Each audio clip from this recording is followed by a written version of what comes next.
तो अब हम बात करते हैं 4 जुलाई 2026 से करंट अफेयर माइंड मैप्स की।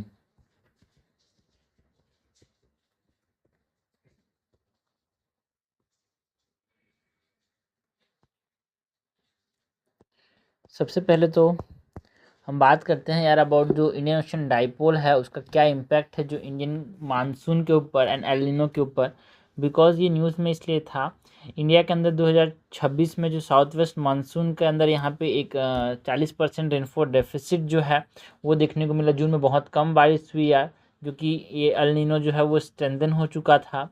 एंड जिसके वजह से जो ये ध्यान ज़्यादा जा रहा था कि यार पॉजिटिव इंडियन ओशन डाइपोल होगा कि नहीं होगा। एक पॉजिटिव इंडियन ओशन डाइपोल इस साल में तरह से हमारे पास जो अगर होता है तो बारिश ज़्यादा होती है यार, तो उसके बारे में न्यूज़ में था। तो अगर हम बात करें about the Indian Ocean dipole,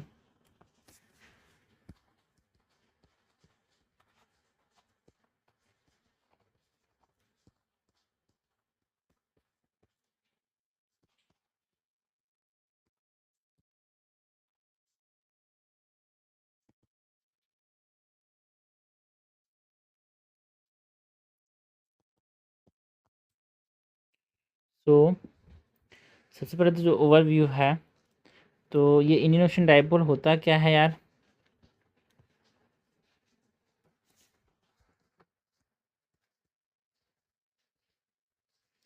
it is an ocean atmosphere coupled phenomena यार, ठीक है। ओशन और एटमॉस्फेयर दोनों से मिल के ये हमारे पास इंडियन ओशन डाइपोल बनता है ना। एक तरह से ये वेस्टवर्ड मूविंग सर्कुलेशन है अपर एटमॉस्फेयर में ना। It is an ocean atmosphere coupled phenomenon and जो ट्रॉपिकल इंडियन ओशन में देखने को मिलता है, जो सी सरफेस टेम्परेचर का जो डिफरेंस है ट्रॉपिकल इंडियन ओशन में, उसकी वजह से ये हमको देखने को मिलता है। ट्रॉपिकल इंडियन ओशन सी सरफेस टेम्परेचर के डिफरेंस की वजह से ये हमको देखने को मिलता है। एंड ये मेज़र कैसे करते हैं भाई Indian Ocean dipole? It is measured by the dipole mode index, measured by dipole mode index। Dipole mode index इसको मेजर करते हैं ना। अगर फेजेस की बात करें, क्या क्या फेजेस हैं यहाँ पे इंडियन ओशन डाइपोल के, so phases of Indian Ocean dipole, तो एक पॉजिटिव फेज होता है, एक नेगेटिव फेज होता है, एक न्यूट्रल फेज होता है। जिसमें जो positive phase of Indian Ocean dipole है, यहाँ पे वेस्टर्न इंडियन ओशन वार्मर होता है एंड ईस्टर्न इंडियन ओशन जो है वो कूलर होता है। एंड जब वेस्टर्न इंडियन ओशन डाइपोल ज़्यादा गर्म होता है तो क्लाउड बनते हैं, उसके से बारिश होती है यार। मतलब ये इंडिया हो गया तो ये वेस्टर्न है, ये इंडियन है, तो यहाँ पे यार बादल होता है, वही गर्म होता है। ये वार्म होगा तो यहाँ पे बादल बनेगा, यहाँ पे बारिश होगी। तो positive Indian Ocean dipole correspond to more rainfall above normal rainfall in India. Western Indian Ocean ये वार्मर होता है and eastern Indian Ocean cooler होता है। यानी जो पॉजिटिव फेस है it enhance south west monsoon and ये above normal rainfall in India के साथ कॉरस्पॉन्ड करता है। तो ने बात की about the positive phase of Indian Ocean dipole. Next जो नेगेटिव फेज है of the Indian Ocean dipole, इसकी बात करें तो यहाँ पे जो ईस्टर्न इंडियन ओशन है वो क्या होता है, वार्मर होता है। Eastern Indian ocean is warmer and the western Indian ocean जो होता है वो कूलर होता है। जब वेस्टर्न इंडियन ओशन कूलर होता है तो यहाँ पे क्लाउड जो है नहीं बनते, तो बारिश कम होता है, ठीक है। It weakens the monsoon and यहाँ पे बिलो नॉर्मल रेनफॉल देखने को मिलता है जब नेगेटिव इंडियन ओशन डाइपोल होता है।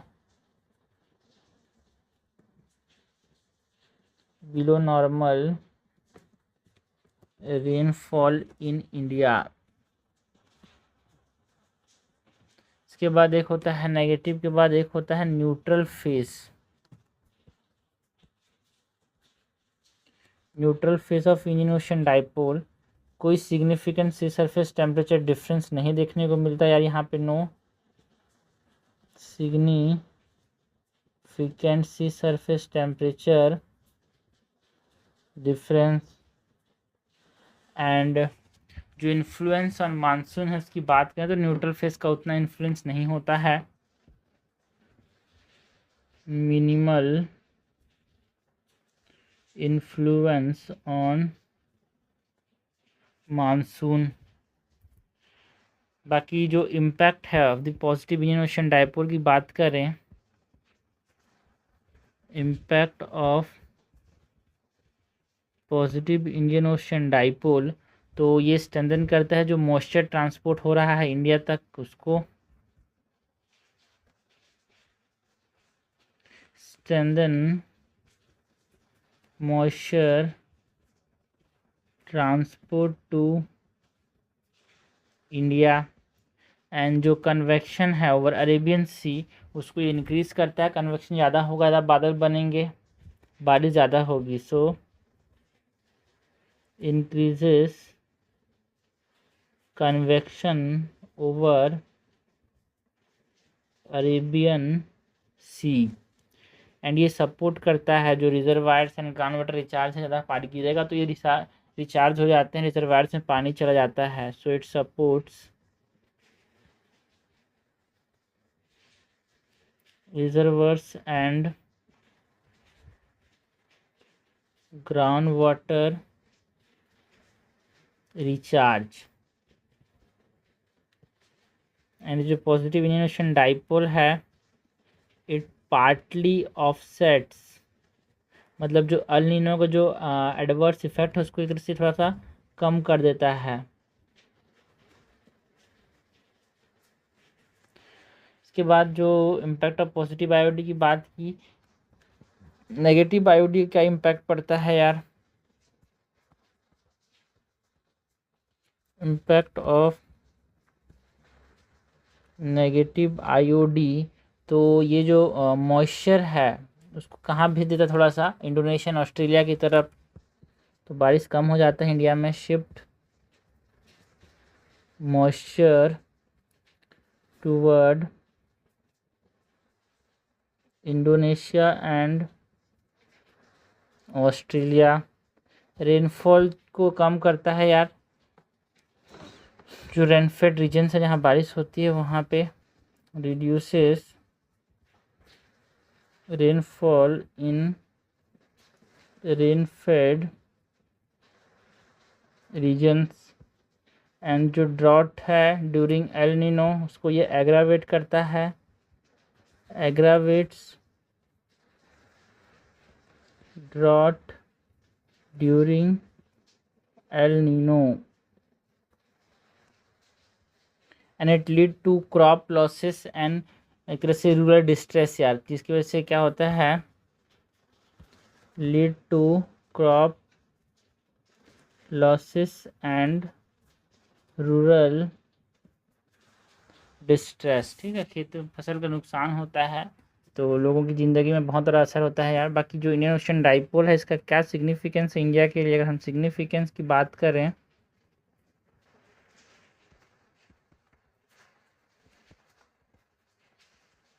सिग्निफिकेंस फॉर इंडिया, तो एक तरह से एग्रीकल्चर स्टेबिलिटी लाता है यार Indian Ocean dipole. And kharif sowing में हेल्प करता है, एग्रीकल्चरल स्टेबिलिटी लाता है एंड खरीफ सोइंग में हेल्प करता है।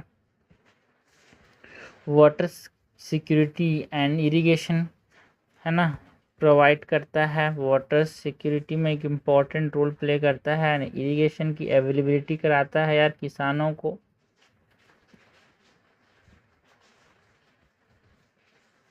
इकोनॉमिक ग्रोथ एंड जो मॉडरेट इन्फ्लेशन है,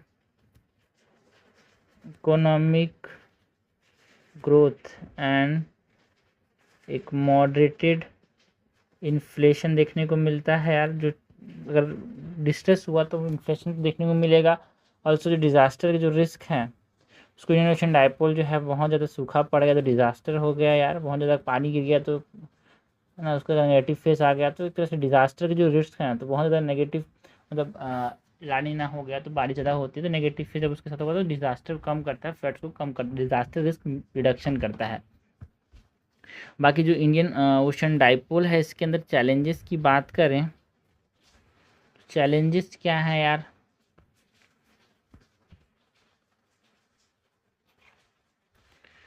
इट कैन नॉट न्यूट्रलाइज, जो अगर स्ट्रॉन्ग एलिनो आ गया तो जो पॉजिटिव फेस है वो न्यूट्रलाइज नहीं कर पाएगा यार।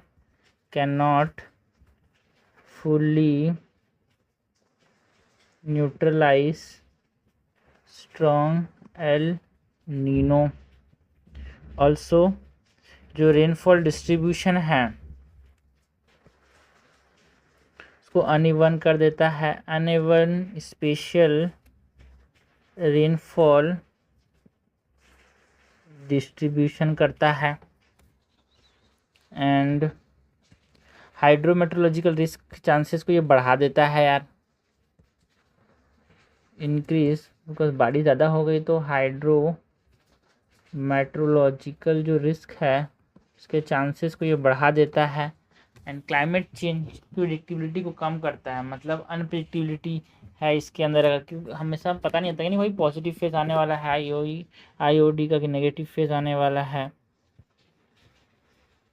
क्लाइमेट चेंज अनप्रिडिक्टेबिलिटी लाता है ये। So what is the way forward, करना क्या है आईओडी के मामले में, जो इंडियन ओशन डाइपोल है इसके मामले में बात करें तो करना क्या है। तो जो सीजनल फोरकास्टिंग मॉडल्स हैं उसको स्ट्रेंथन करने की ज़रूरत है अपने को यार।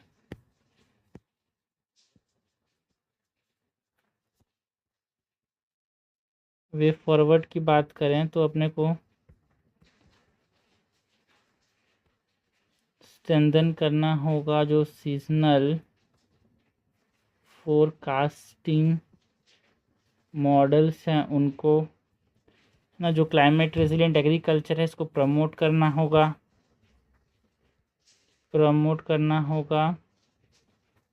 क्लाइमेट रेजिलिएंट एग्रीकल्चर को। जो वाटर रिसोर्स मैनेजमेंट है इसको एनहांस करना होगा यार, enhance water resource management.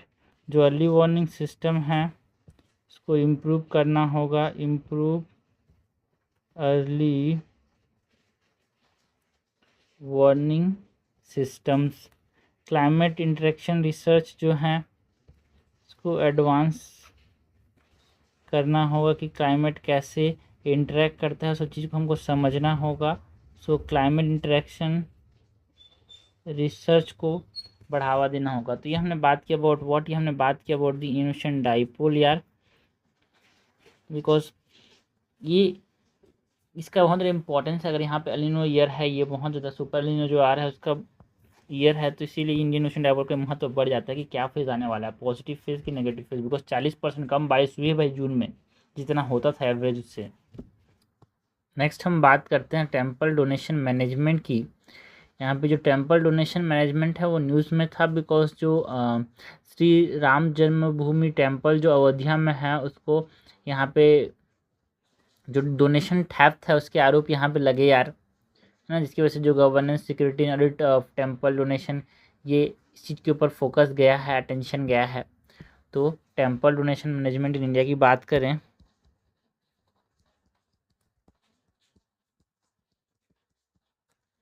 Donation management in India.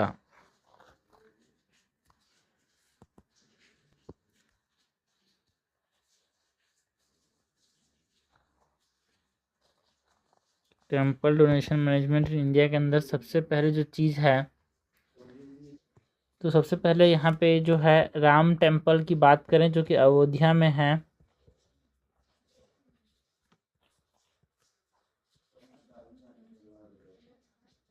इसके अंदर जो फ्रेमवर्क है इसकी बात करें तो एक ट्रस्ट लेड गवर्नेंस जो है वो यहाँ पे देखने को मिलता है। श्री राम जन्मभूमि तीर्थ क्षेत्र ट्रस्ट यहाँ पे है, तो ये इसको मैनेज करती है यार। एक ट्रस्ट लेड गवर्नेंस देखने को मिलता है यहाँ पे, ट्रस्ट लेड गवर्नेंस, जिसमें श्री राम जन्मभूमि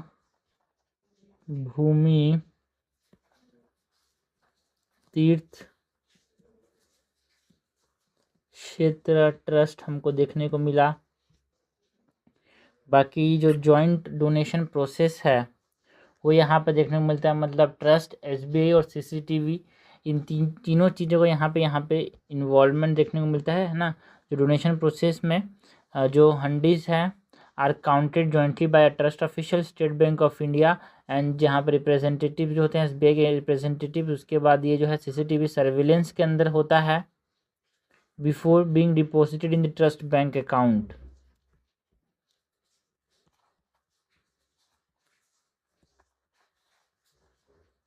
जॉइंट डोनेशन प्रोसेस की बात करें तो ट्रस्ट, एसबीआई और सीसीटीवी के निगरानी पे होता है, एंड एक इंटरनल एडमिनिस्ट्रेटिव कंसंट्रेशन यहाँ पे देखने को मिलता है यार। इसके अंदर मतलब जो एडमिनिस्ट्रेटिव कंसंट्रेशन है, डिसीजन मेकिंग जो है, फाइनेंशियल एडमिनिस्ट्रेशन हो गया, अपॉइंटमेंट्स या फिर ओवरसाइट जो है वो ट्रस्ट के ऊपर होता है, रादर देन इन्वॉल्विंग एक इंडिपेंडेंटली स्टेटरी अथॉरिटीज़ यहाँ पे नहीं होते, ट्रस्ट जो है वो करता है। तो इंटरनल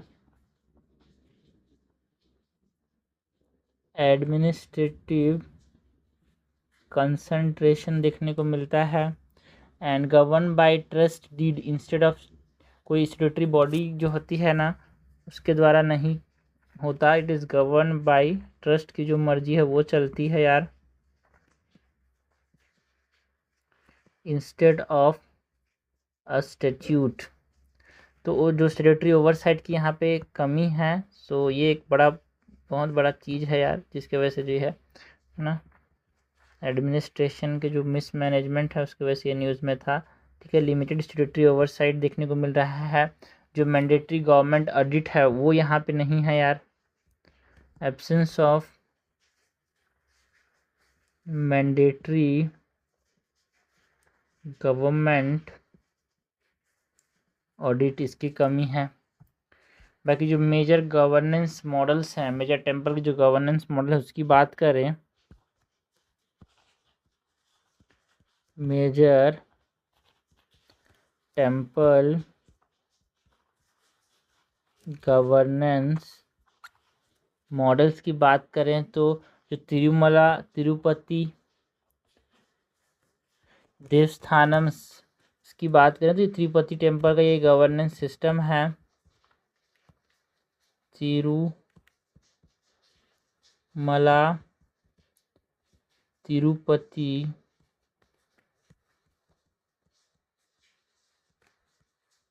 देवस्थानम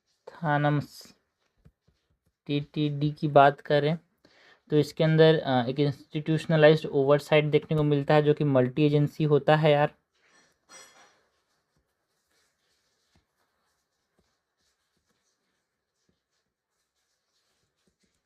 बहुत सारी एजेंसी मिलके इसको देखते हैं करते हैं यार, ओवरसाइट जो है इस मल्टी एजेंसी, एंड जो पराकमनी है, एक जॉइंट डोनेशन काउंटिंग जो है वो पराकमनी के द्वारा किया जाता है। पराकमनी के अंदर है ना, जो पराकमनी है वो क्या है, डोनेशन काउंटिंग को सुपरवाइज करता है। ना। परमानेंट फाइनेंस ऑफिशियल्स होते हैं, नेशनलाइज्ड बैंक के रिप्रेजेंटेटिव्स होते हैं, विटेड वॉलंटियर्स होते हैं, एंड जो टेम्पल विजिलेंस विंग होता है उसको पराकमनी यहाँ पे सुपरवाइज करता है, जो डोनेशन काउंटिंग होती है ना उस प्रोसेस को पराकमनी कहते हैं। जॉइंट डोनेशन काउंटिंग के अंदर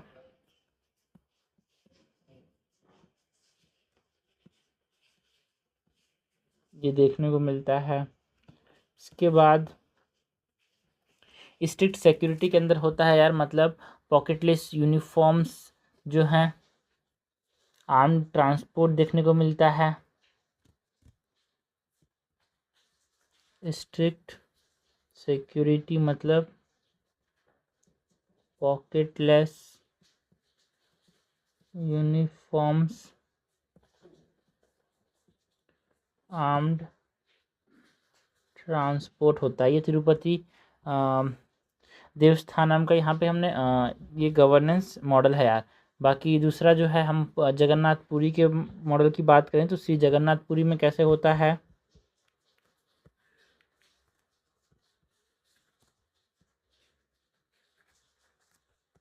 श्री जगन्नाथ टेम्पल और पुरी, तो यहाँ पे कोडिफाइड लीगल फ्रेमवर्क है, मतलब टेम्पल एक्ट लाया गया है जो कि इसको कैसे करना है वो बताता है ना। इंडिपेंडेंट ओवरसाइट जो है वो कौन करता है, टेम्पल एडमिनिस्ट्रेटर ना। कोडिफाइड लीगल फ्रेमवर्क होता है, टेम्पल एक्ट से ये बनाया गया। एंड इंडिपेंडेंट ओवरसाइट होती है यार, टेम्पल एडमिनिस्ट्रेटर करता है इंडिपेंडेंट ओवरसाइट। इसके बाद जो श्री माता विष्णु देवी श्राइन है उसकी गवर्नेंस की बात करें, वैष्णो देवी का जो श्राइन है उसका गवर्नेंस कैसा होता है, उसका जो गवर्नेंस मॉडल है वो कैसा है। Shri Mata Vaishno Devi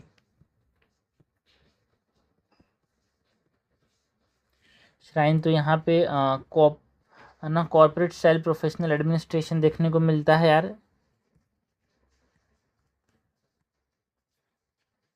corporate style professional administration देखने को मिलता है। एंड जो लॉजिस्टिक्स है वो इंटीग्रेटेड होते हैं, मतलब सिक्योर ट्रांसपोर्ट सिस्टम हमको यहाँ पे देखने को मिलता है। इंटीग्रेटेड लॉजिस्टिक मीन्स हमको यहाँ पे एक सिक्योर ट्रांसपोर्ट सिस्टम्स देखने को मिलता है। उसके बाद जो सिद्धि विनायक टेम्पल है मुंबई के अंदर, वहाँ पे जो गवर्नेंस मॉडल है उसकी बात करें, श्री सिद्धि विनायक टेम्पल की बात करें जो कि मुंबई में है, यहाँ पे एक इंडिपेंडेंट वेरिफिकेशन होता है जो कि बहुत सारे मल्टी स्टेक होल्डर इन्वॉल्व होके करते हैं। इंडिपेंडेंट वेरिफिकेशन होता है जहाँ पे मल्टी स्टेक होल्डर इन्वॉल्व होते हैं। एंड रेगुलर चेक्स होते हैं यार इसके by independent auditors.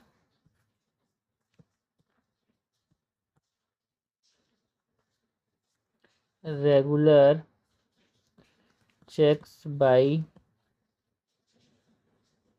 Independent auditors. And जो श्री काशी विश्वनाथ टेम्पल जो वाराणसी में है उसके अंदर जो गवर्नेंस मॉडल फॉलो होता है इसके बारे में अगर हम बात करें,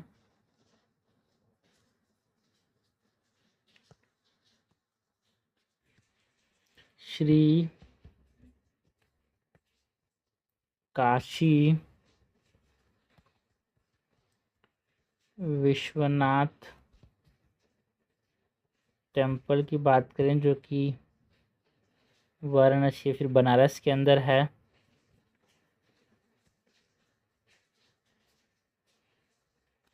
इसके अंदर गवर्नमेंट पार्टिसिपेशन देखने को मिलता है यार, जो डिस्ट्रिक्ट एडमिनिस्ट्रेटर या फिर एसडीएम्स जो होते हैं वो इन्वॉल्व होते हैं यहाँ पे। जो गवर्नेंस है उसमें गवर्नमेंट पार्टिसिपेशन देखने को मिलता है, लाइक दी डिस्ट्रिक्ट एडमिनिस्ट्रेशन और SDM. Detail audit trails and जो एसेट है उसका अप्रेजल यहाँ पे देखने को मिलता है। Detail audit trail and asset appraisals देखने को मिलते हैं यार। ठीक है, तो ये हमने बात की जो मेजर टेम्पल गवर्नेंस मॉडल है। बाकी जो कॉन्स्टिट्यूशनल एंड गवर्नेंस पर्सपेक्टिव है रिगार्डिंग दिस टेम्पल गवर्नेंस यार, अगर हम बात करें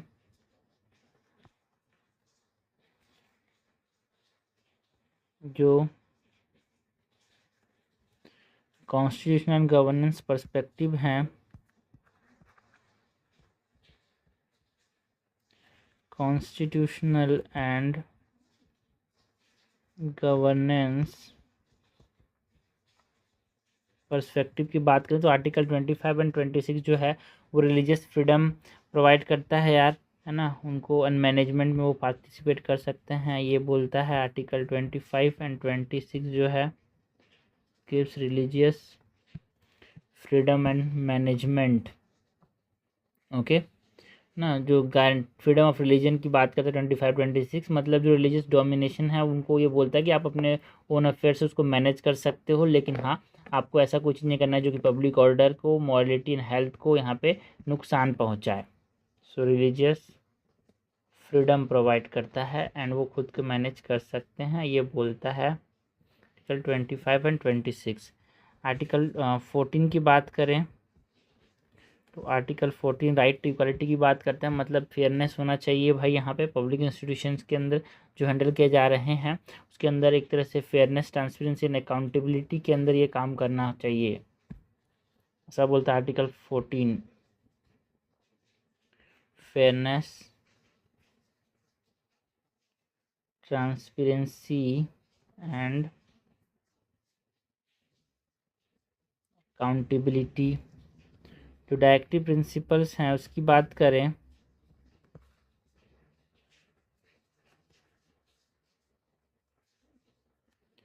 तो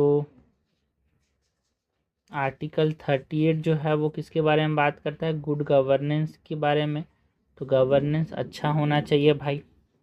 बाकी जो पब्लिक ट्रस्ट डॉक्ट्रिन है वो फ्यूडिशरी रिस्पॉन्सिबिलिटीज़ की बात करता है, मतलब है ना, जो पब्लिक ट्रस्ट डॉक्ट्रिन बोलता है कि जो इंस्टीट्यूशंस हैं मैनेज करने चाहिए अपने रिसोर्स को, बट जो कंट्रीब्यूट किया जा रहा है पब्लिक के द्वारा तो एक स्टैंडर्ड मेंटेन रखना चाहिए, है ना, फाइनेंशियल इंटीग्रिटी रखना चाहिए।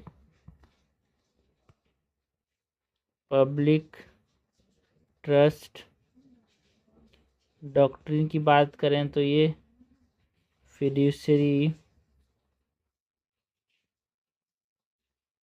रिस्पॉन्सिबिलिटी की बात करते हैं यार। सो ये हमने बात किया अबाउट जो temple donation management in India की, जिसके अंदर ये टेम्पल जो है राम टेम्पल इन अयोध्या, वो इसका एक इशू था कि यहाँ पे मैंने एक मैंडेटरी गवर्नमेंट ऑडिट नहीं देखने को मिल रहा है। ऑल्सो जो गवर्नमेंट है ना, वो गवर्न कौन करता है, ट्रस्ट यार, इंस्टेड ऑफ दी स्टेट्यूट, कोई लॉ नहीं है, तो इसकी वजह से कुछ यहाँ पे मिसमैनेजमेंट हुआ, इसीलिए न्यूज़ में था ये, है ना। जो जन्मभूमि के अंदर जो डोनेशन थेफ्ट के एलिगेशंस लगे हैं। नेक्स्ट हम बात करते हैं यार अबाउट दी जो external and right to protest, है ना, मतलब जो externment and right to protest है जो कि हमको न्यूज़ में देखने को मिला था, बिकॉज जो बॉम्बे हाई कोर्ट ने जो person can not be subject to externment merely on participation in agitation and protest against the government, ये बोला। मतलब एक्सटर्नमेंट क्या होता है, प्रिवेंटिव एडमिनिस्ट्रेटिव मेजर है जहाँ पे पर्सन को यहाँ पे डायरेक्ट किया जाता है to leave a specified geographical area, एक समय के लिए इसको आप छोड़ो, है ना, आप पब्लिक ऑर्डर को नुकसान पहुंचा रहे हो, पीस को। तो ऐसा बॉम्बे ने बोला कि देखो आप सिर्फ गवर्नमेंट के खिलाफ कोई एजिटेशन में पार्टिसिपेट कर रहे हो, प्रोटेस्ट में पार्टिसिपेट कर रहे हो, तो आपको ऑर्डर नहीं किया जा सकता कि आप छोड़ो सम जगह को, ऐसा बोला गया। ठीक है, तो ये हम यहाँ पे बात करते हैं about the externment and right to protest. जो बॉम्बे हाई कोर्ट का जो जजमेंट है उसके बारे में बात करते हैं यार।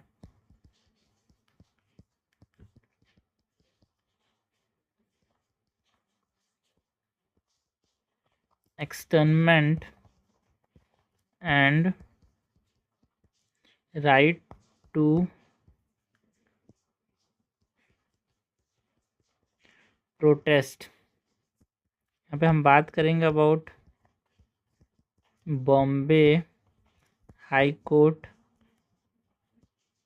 जजमेंट की, कि बोला कि एक्सटर्नल के बेसिस पे आप किसी को मतलब प्रोटेस्ट कर रहे हैं तो उसको आप एक्सटर्न नहीं कर सकते, एक्सटर्नमेंट नहीं कर सकते, एक्सटर्नमेंट का आदेश नहीं दे सकते यार।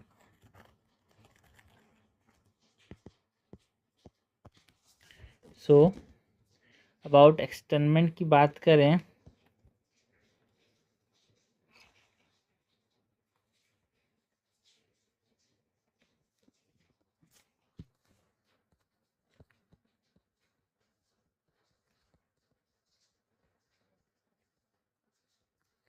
सो प्रिवेंटिव एडमिनिस्ट्रेटिव मेजर है ये एक्सटर्नमेंट जो है, प्रिवेंटिव एडमिनिस्ट्रेटिव मेजर है जो जोग्राफिकल रेस्ट्रिक्शन, एक्सटर्नल मतलब क्या, एक जोग्राफिकल रेस्ट्रिक्शन, आप इस एरिया को छोड़ो फॉर अ फिक्स पीरियड, ऐसा बोला जाता है यार। External is a type of geographical restriction for a fix period, restriction for fixed period. Legal basis की बात करें तो जो स्टेट पुलिस लॉज हैं उनसे यहाँ पे एक्सटर्नमेंट जो है वो अपना पावर डिराइव करता है। State police laws like example यहाँ पे जो है बॉम्बे पुलिस एक्ट ऑफ 1959 से, जो महाराष्ट्र के अंदर ये बोला गया ना, महाराष्ट्र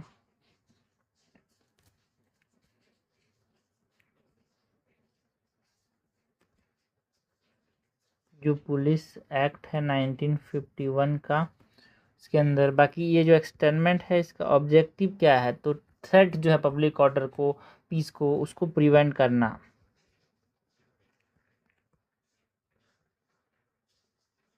ऑब्जेक्टिव की बात करें to prevent threat to public order and peace. इसके बाद जो नेचर है एक्सटर्नमेंट का, नेचर की बात करें तो इट मस्ट सेटिस्फाई जो नेसेसिटी एंड प्रोपोर्शनलिटी। एक्सटर्नमेंट जो है ज़रूरी होना चाहिए, प्रोपोर्शनलिटी को सेटिस्फाई करना चाहिए। एक्सटर्नमेंट के नेचर की बात की गई। ठीक है, सिंस एक्सटर्नमेंट जो है freedom of movement, residence and livelihood को ये रोकता है, रेस्ट्रिक्ट करता है। जो नेसेसिटी का जो प्रिंसिपल है, जो प्रोपोर्शनलिटी, जो प्रोसीजरल फेयरनेस है, वो सेटिस्फाई होना चाहिए। बाकी जो ऑब्जर्वेशन है कोर्ट के द्वारा, इसके ऊपर बॉम्बे हाई कोर्ट ने ये जजमेंट दिया, उसकी बात करें सो की observation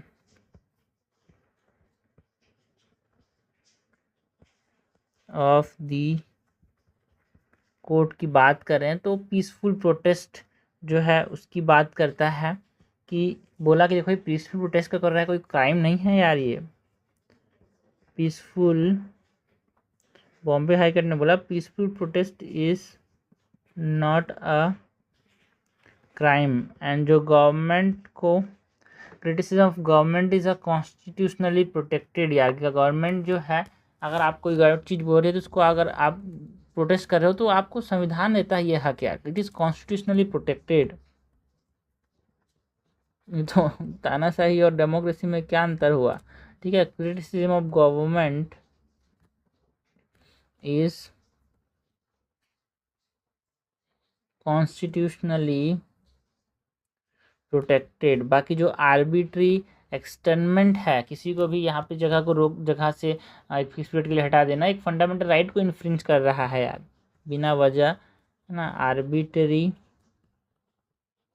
externment infringes fundamental rights. Police को एक तरह से इंस्टीट्यूशनली न्यूट्रल होना चाहिए, ऐसा नहीं कि सरकार के दबाव में आके कुछ चीज़ कर देना चाहिए, जो सही है वो करना चाहिए। पुलिस मस्ट रिमेन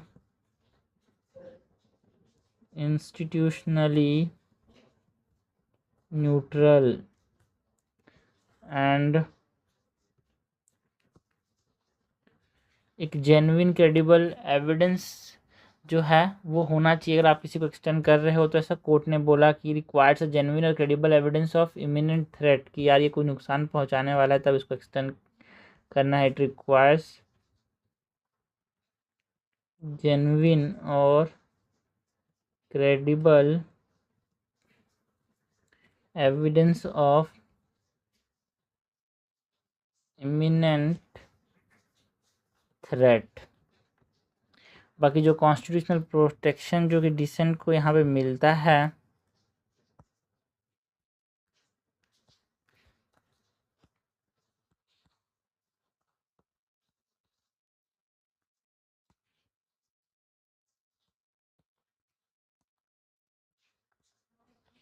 तो आर्टिकल 19 जो है, article 19 clause 1 sub clause A जो है freedom of speech and expression provide करता है यार। Freedom of speech and expression provide करता है।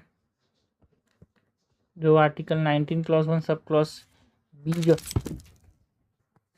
Article 19 clause 1 sub clause B जो है वो बात करता है about right to assemble peacefully without arms. Right to assemble peacefully without arms। Next हम बात करते हैं अबाउट आर्टिकल, यहाँ पे जो कॉन्स्टिट्यूशनल प्रोटेक्शन दिया गया इसमें article 19 clause 1 sub clause C जो है ये right to form association and organisation की बात करता है यार। Right to form association and organisations. Article 21 जो है वो right to life, personal liberty and dignity. तो आप किसी को भी एक्सटेंडमेंट कर दोगे तो उसका डिग्निटी एक तरह से ये हार्म हो रहा है, बिना कोई जेन्युइन या फिर देखो ये क्रेडिबल एविडेंस होना चाहिए ना। राइट टू फॉर्म और right to life, personal liberty and dignity. Reasonable restrictions की बात करें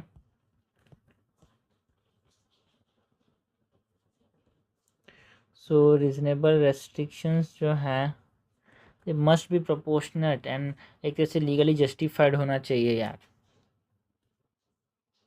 must be proportionate and legally justified। बाकी जो जजमेंट है ये जो बॉम्बे हाई कोर्ट ने बोला, इसका सिग्निफिकेंस की बात करें, सिग्निफिकेंस ऑफ द जजमेंट की,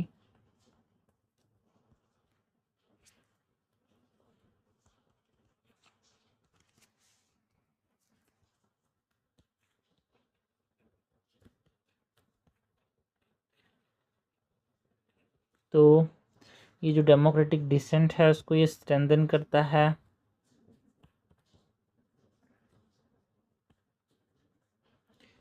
strengthens democratic dissent। ऑल्सो जो एग्जीक्यूटिव ओवर रीच है उसको ये लिमिट करता है यार, मिसयूज़ ऑफ पावर है ये, है ना।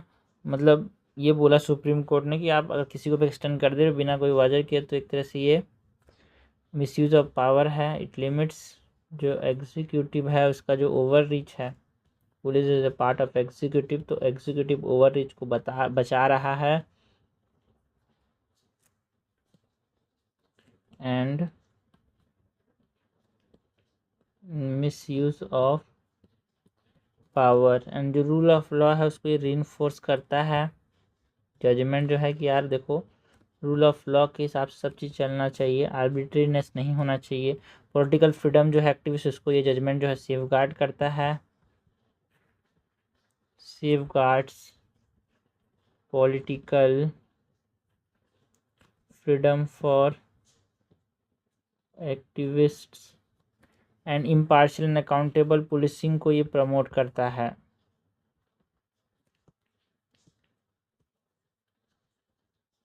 Promotes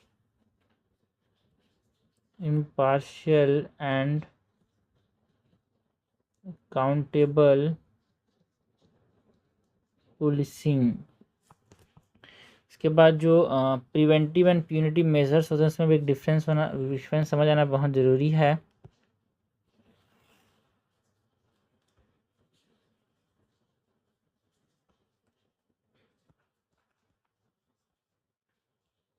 preventive versus punitive measures की बात करें तो प्रिवेंटिव जो है हार्म जो है होने से पहले उसको अवॉइड करने के लिए प्रिवेंटिव मेजर्स मतलब प्रिवेंटिव डिटेंशन किया जाता है। तो ये जो है externment is a preventive measure to avoid harm before it occurs. Punitive की बात करें तो पनिश करता है, प्यूनिटिव जो है वो हार्म हो चुका है अब उसको पनिश करता है। प्यूनिटिव मेजर्स के अंदर punish after harm has occurred, punish after harm has occurred. तो दोनों के अंदर फोकस जो है risk versus proof of past offence जो है ये आपको समझना ज़रूरी है कि आप पहले कोई गलती किया है, पहले कोई गुनाह किया है, तो यहाँ पे प्रिवेंटिव मेजर लिया जाता है। यहाँ पे वही फोकस है risk versus proof of past offence. ठीक है, रिस्क तो है बट पहले कोई क्राइम किया है कि नहीं। तो ये हमने बात किया अबाउट जो ये यहाँ पे एक्सटर्नमेंट एंड जो राइट टू प्रोटेस्ट है, बॉम्बे हाई कोर्ट का जो जजमेंट यहाँ पे आया उसके बारे में बात की। नेक्स्ट बात करते हैं यार, यहाँ पे जो उमर खालिद एंड सरजील इमाम है जिनका यहाँ पे 2020 के जो दिल्ली रायट कॉन्स्पिरेसी के अंदर यहाँ पे बिना ट्रायल के अरेस्ट किया गया था, है ना। उसके ऊपर जो डिबेट है वो यहाँ पे फिर से आया कि नेशनल सिक्योरिटी ज़्यादा इंपॉर्टेंट है, personal liberty, speedy justice and की राइट टू फेयर ट्रायल की जो बात है वो यहाँ पे इसके ऊपर एक तरह से डिबेट देखने को मिला। जो यहाँ पे मेन तो मुद्दा है कि unlawful activities prevention act of 1967 का जो यूआपा है उसके रेफरेंस में बात की जा रही है ना, कि उनको अभी तक जो है इम्प्रिजनमेंट किया गया है बिना ट्रायल के। तो उसके बारे में यहाँ पे बात करें, राइट टू a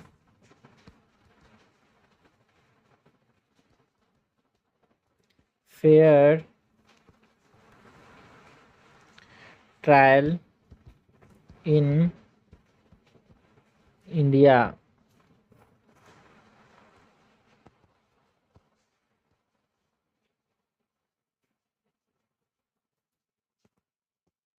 इसके अंदर जो कोर कंपोनेंट्स एंड सिग्निफिकेंस की बात करें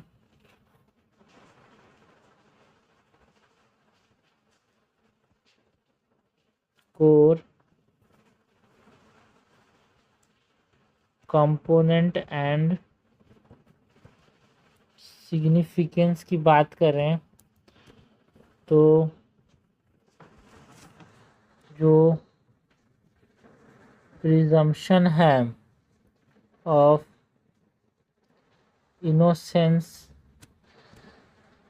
ये एक तरह से वायलेट हो जा रहा है कि वन प्रिजर्वेशन जो है इनोसेंस की बात करें,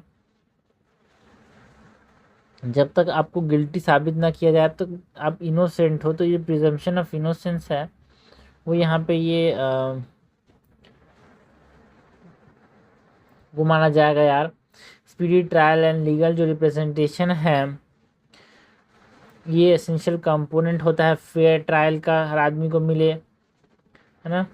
एंड राइट टू अपील जो है ये भी एक तरह से एसेंशियल कंपोनेंट होता है यार, किसी भी इंसान को right to a free trial article 21 का एक इंटीग्रल पार्ट है, उसके अंदर दिया जाएगा, है ना। लिबर्टी किसी को भी नहीं एग्जाम्ड करना है, बट कुछ एक्सेप्शन यहाँ भी है भी, अगर अगर just fair and reasonable procedure establish by law अगर कोई है तो उसके तहत आप इसको कर सकते हो, वरना जो राइट टू फेयर ट्रायल है वो आर्टिकल 21 के इंटीग्रल पार्ट है यार, ठीक है। Right to life and personal liberty का, प्रिजम्पशन ऑफ इनोसेंस हो गया, स्पीडी ट्रायल एंड इन्वेस्टिगेशन की बात करें, this are the core component, this are the part of right to free trial. Speedy trial and investigation की बात करें तो इसके अंदर ये आते हैं ऑल्सो जो लीगल रिप्रेजेंटेशन है वो एक इम्पॉर्टेंट कंपोनेंट है, हर आदमी को लीगली रिप्रेजेंट होना चाहिए। इम्पार्शियल जुडिशरी जो है it is also core component of free and fair trials, and जो फेयर ट्रायल है right to fair trial it is a cornerstone of rule of law यार, cornerstone of rule of law. बाकी जो international standards हैं इसके अंदर, international standards में हम बात करें अबाउट UDHR की, ICCPR की, जो UDHR है ना, UDHR की बात करें तो universal declaration of human rights के अंदर यहाँ पे ऑल्सो जो आर्टिकल 14 ऑफ दी ICCPR है ये गारंटी करता है कि फेयर एंड पब्लिक हियरिंग होना चाहिए, है ना, बिफोर एक इंडिपेंडेंट एंड इम्पार्शियल ट्रिब्यूनल के सामने यार, किसी को भी, हर आदमी का ये अधिकार है। तो ये कोर कंपोनेंट एंड सिग्निफिकेंस की बात किया राइट टू फेयर ट्रायल के अंदर। बाकी जो कॉन्स्टिट्यूशन एंड लीगल फ्रेमवर्क है यहाँ पे उसकी बात करें, constitution and legal framework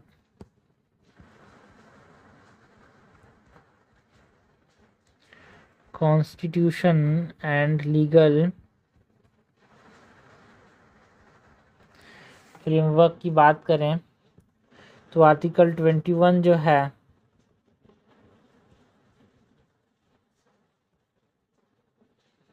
life and personal liberty के बारे में बात करता है। आर्टिकल 22 जो है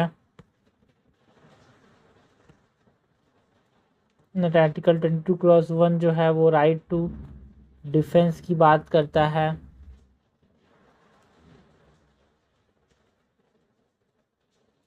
आर्टिकल 14 जो है वो क्वालिटी बिफोर लॉ की बात करता है, एंड आर्टिकल 39A जो है वो फ्री लीगल एड प्रोवाइड करने की बात करता है। अगर कोई खुद के लिए यहाँ पे लीगल एड ना रख सके, मतलब कोई लॉयर नहीं रख सकता, उसको फ्री लीगल एड देता है यार आर्टिकल 39A जो है। एंड यूआपा की बात करें, अनलॉफुल एक्टिविटीज़ प्रिवेंशन एक्ट की, तो एक स्ट्रिंजेंट बेल कंडीशन होता है इसके अंदर, यूआपा में एक स्ट्रिंजेंट बेल कंडीशन है, मतलब रिलीज जो है इसके अंदर अगर कोई गिल्टी नहीं है, गिल्टी के पहले भी इसको यहाँ पे रिलीज नहीं किया था, अगर यूआपा इम्पोज किया गया है तो इसके अंदर बेल लेना बड़ा मुश्किल है यार। स्ट्रिंजेंट बेल कंडीशंस हैं। बाकी जो इंटरनेशनल ह्यूमन राइट्स कमिटमेंट हैं, वो भी एक तरह से free legal, free and fair, right to fair trial की बात करते हैं यार, है ना। जो international convenient on civil and political rights है ICCPR, वो गारंटीड करता है कि right to be tried before a reasonable time, है ना। ये है एक रीजनेबल टाइम के अंदर आपको ट्रायल होना चाहिए, ये बोलता है ये। बाकी जो करंट चैलेंजेस हमको फेस करने के पड़ रहे हैं वो क्या है, जो अंडर ट्रायल्स हैं डिटेंशंस का, वो बहुत समय लग रहा है यार। सो करंट चैलेंजेस की बात करें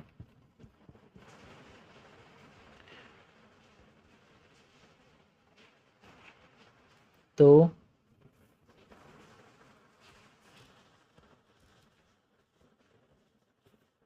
prolonged under trial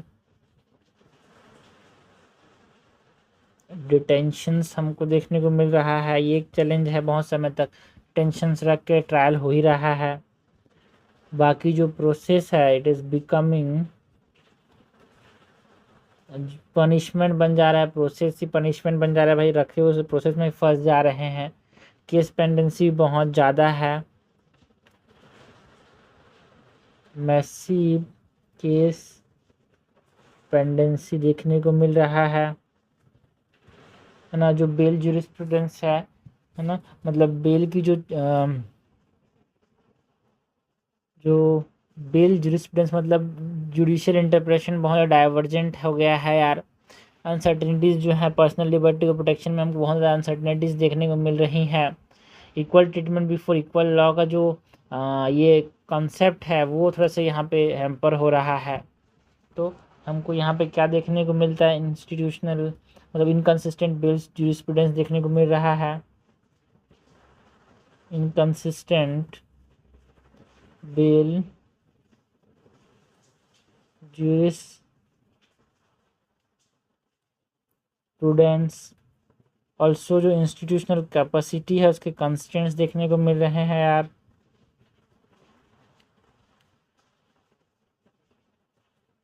institutional capacity constants देखने को मिल रहे हैं।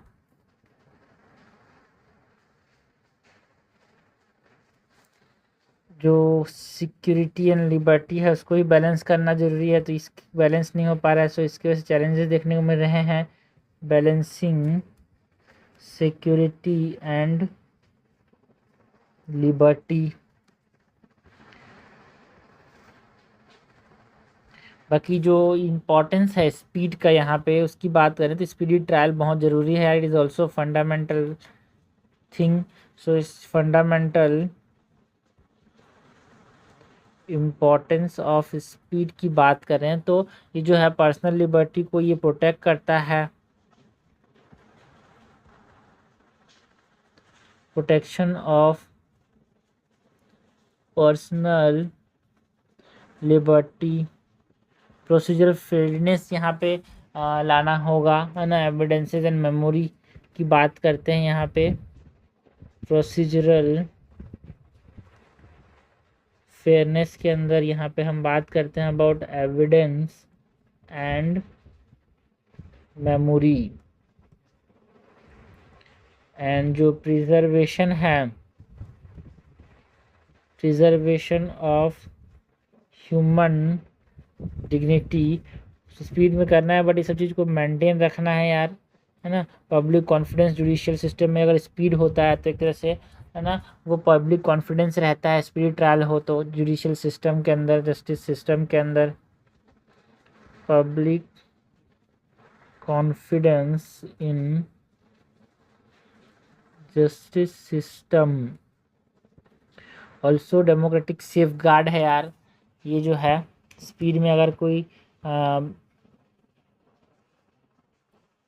अगर टाइमली जुडिशियल स्क्रूटनी हो जाए तो ये प्रिवेंट करता है क्रिमिनल लॉस को, है ना, तो from becoming an instrument of surpassing जो political dissent and civil liberties हैं, तो ये बहुत ज़रूरी है। डेमोक्रेटिक सेफ गार्ड है ये। स्पीडी ट्रायल जो है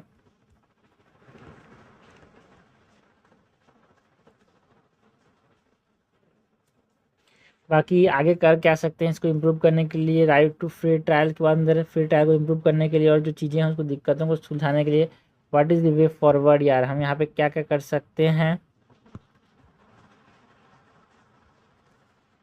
वे फॉरवर्ड की बात करें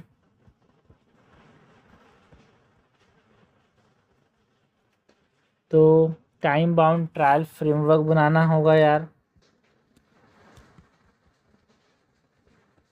टाइम बाउंड ट्रायल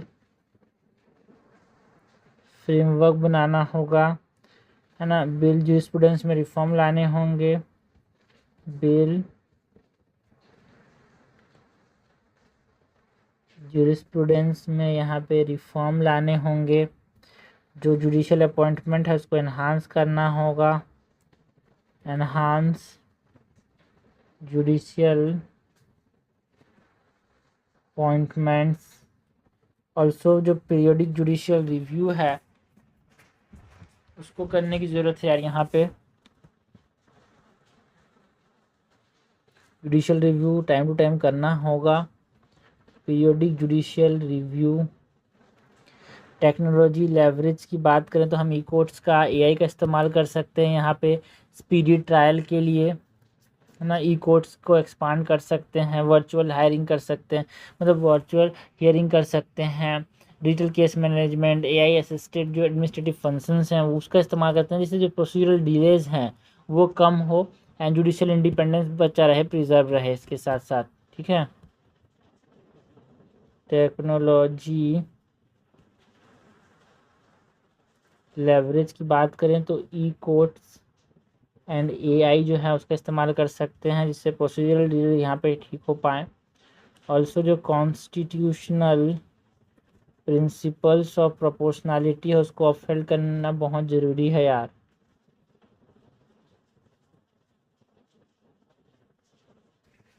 नेक्स्ट बात करते हैं अबाउट जो इंडस वाटर ट्रीटी है, ये न्यूज़ में था बिकॉज इंडिया ने क्या बोला कि जो इंडस वाटर ट्रीटी है वो सस्पेंडेड रहेगा जब तक पाकिस्तान जो है परमानेंटली या फिर स्टॉप ना कर दे जो क्रॉस बॉर्डर टेररिज्म है तब तक।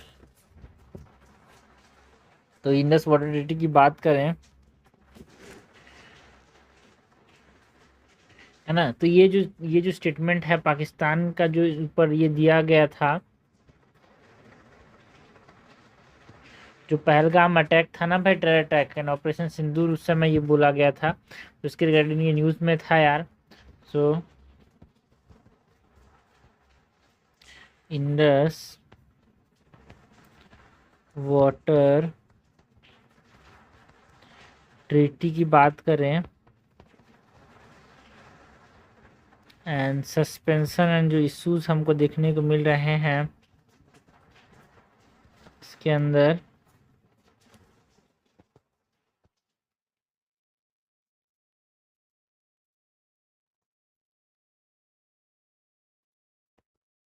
जो ये इंडस वाटर ट्रीटी है इस ट्रीटी के बारे में बात करें,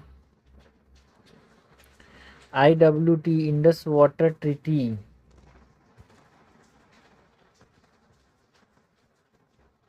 अबाउट दी ट्रीटी बात करें इंडस वाटर ट्रीटी। सो जो एग्रीमेंट का जो बेसिस है इंडस वाटर ट्रीटी का, जो एग्रीमेंट का जो बेसिस है वो क्या है यार, 1960 में साइन किया गया था, वर्ल्ड बैंक एक सिग्नेटरी है इसका, 1960 के अंदर इंडिया पाकिस्तान के बीच में ये साइन किया गया था। जो पानी है इंडस नदी का उसको शेयर करेंगे, है ना। कैसे शेयर करेंगे, जो ईस्टर्न रिवर्स हैं लाइक रावी ब्यास सतलज उसको इंडिया को देना है, जो वेस्टर्न रिवर्स हैं इंडस झेलम एंड चेनाब वो पाकिस्तान पे जाएगा, एंड जो परमिटेड इंडियन यूज होंगे वेस्टर्न रिवर्स के, ये बोला गया इस ट्रीटी के अंदर। तो ये इंडिया एंड पाकिस्तान को मिल के साइन किया। एंड ये वर्ल्ड बैंक जो है वो सिग्नेटरी होगा।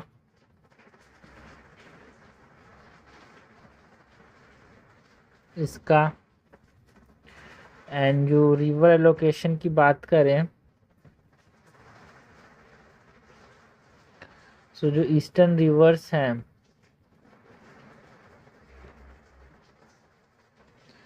इसकी बात करें तो जो रावी है, ब्यास है, सतलज है, ये किसको देंगे? इंडिया इसको देंगे। इसके पानी जो है इंडिया यूज़ कर सकते हैं। एंड जो वेस्टर्न रिवर्स हैं लाइक जो इंडस हो गया, जो झेलम हो गया, चेनाब, ये किसको जाएंगे? पाकिस्तान को जाएंगे यार। एंड ये वेस्टर्न रिवर्स है, इसका इंडिया इस्तेमाल कर सकता है, बट है ना परमिटेड इंडियन यूज़ है इसका, परमिटेड इंडियन यूज़ ऑफ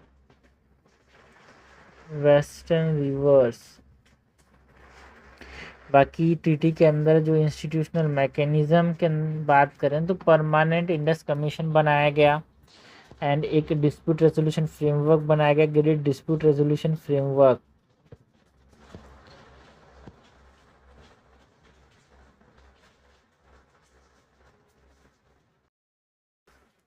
जो इंस्टीट्यूशनल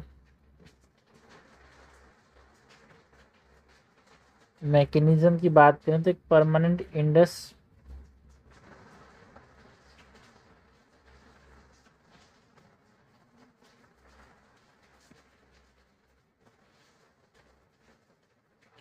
कमीशन बनाया गया and grade dispute resolution framework यहाँ पे हमको देखने को मिला। Graded dispute resolution framework. जो रीज़न फॉर दी एम्बियंस की बात करें, यहाँ पे जो कारण है जिसकी वजह से इसके अंदर रोक दिया गया इंडियन गवर्नमेंट के अंदर, मेन तो वो जो पहलगाम टेरर अटैक था, ऑपरेशन सिंदूर एंड जो सीसीएस है उसका ये डिसीजन रहा कि यहाँ पे हम पानी शेयर नहीं करेंगे, नहीं मानेंगे इंडस्ट्री को।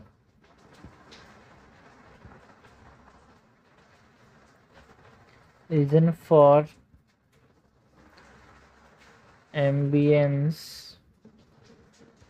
तो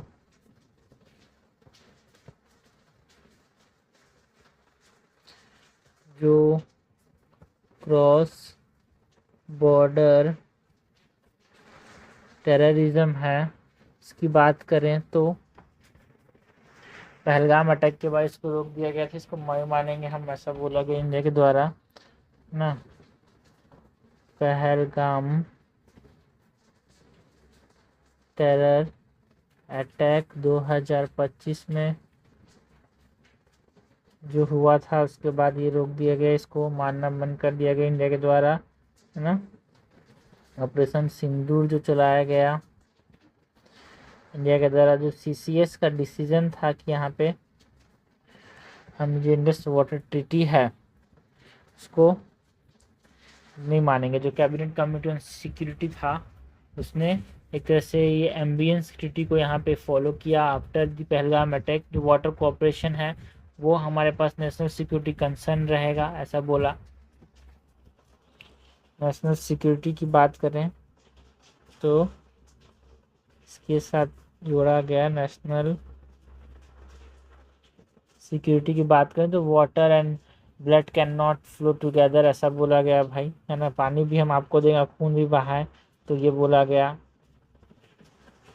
water and blood can not flow together, ये बोला गया। बाकी जो चेंजिंग रियलिटीज़ हैं इसके अंदर हम बात करें, क्लाइमेट चेंज हो रहा है, पॉपुलेशन ग्रोथ हो रहा है, टेक्नोलॉजिकल एडवांसमेंट हो रहा है, इसकी वजह से भी हम यहाँ पे हमारी डिमांड ज़्यादा हम नहीं देंगे आपको। चेंजिंग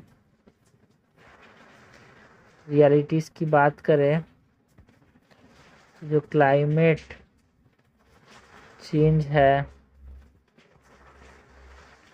पॉपुलेशन ग्रोथ है, टेक्नोलॉजिकल एडवांसमेंट है,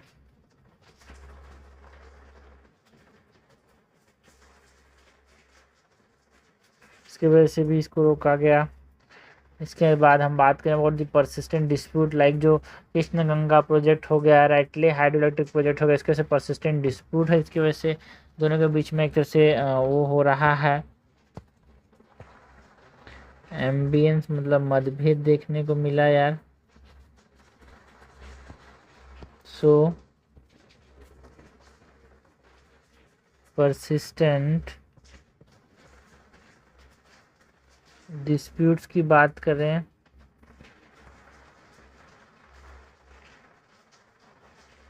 तो जो किशन गंगा है,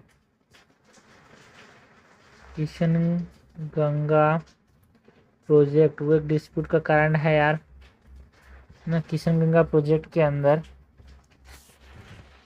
डिसएग्रीमेंट हो रहे हैं, इसके साथ साथ जो राइटले हाइड्रो इलेक्ट्रिक प्रोजेक्ट के बार बार जो है पाकिस्तान डिफरेंट डिफरेंट फोरम्स में अपने आप को यहाँ पे अच्छा साबित करने की कोशिश करता है, इसको ठीक इस मुद्दे को उठाता है यार।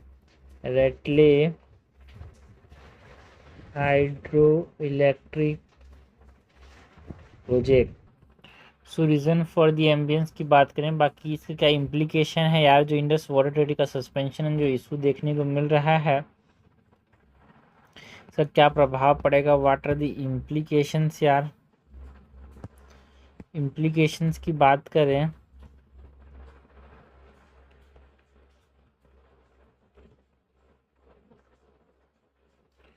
तो जो बायलैटरल रिलेशन है इंडिया पाकिस्तान के, उसके ऊपर यहाँ पर प्रभाव पड़ेगा यार।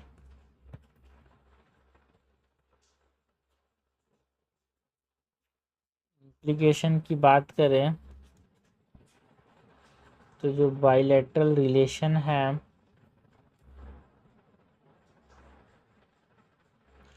पर प्रभाव पड़ेगा, लाइक जो डिप्लोमेटिक टेंशन्स हैं उनको और ज़्यादा डिपेंड करेगा, ये डिपेंड जो डिप्लोमेटिक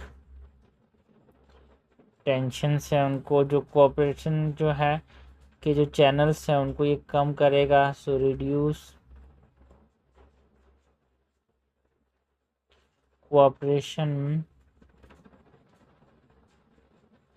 चैनल्स। बाकी जो पाकिस्तान का जो कंसर्न है यहाँ पे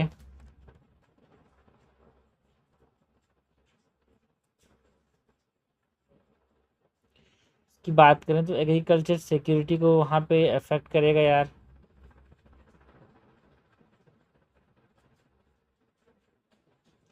पाकिस्तान में जो long term water security challenges देखने को मिल जाएंगे लॉन्ग टर्म में, यहाँ पे कैसे करेगा, पानी को रोक देगा इंडिया तो। सो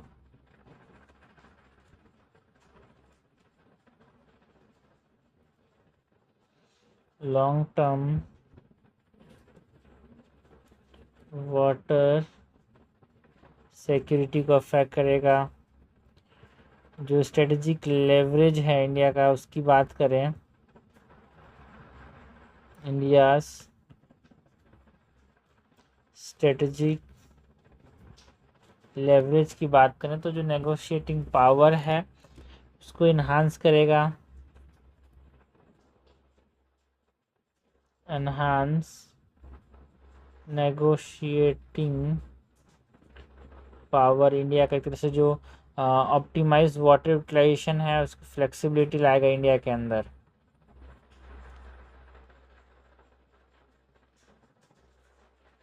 optimised water utilisation flexibility and global impact की बात करें इसका तो इंटरनेशनल अटेंशन लाया यार ऑन रिवर जो गवर्नेंस है उसके ऊपर। बाकी जो वाटर डिप्लोमेसी शिफ्ट है फ्यूचर में वो हमको देखने को मिल सकता है। ग्लोबल इम्पैक्ट की बात करें तो ये इंटरनेशनल अटेंशन लाएगा ऑन रिवर गवर्नेंस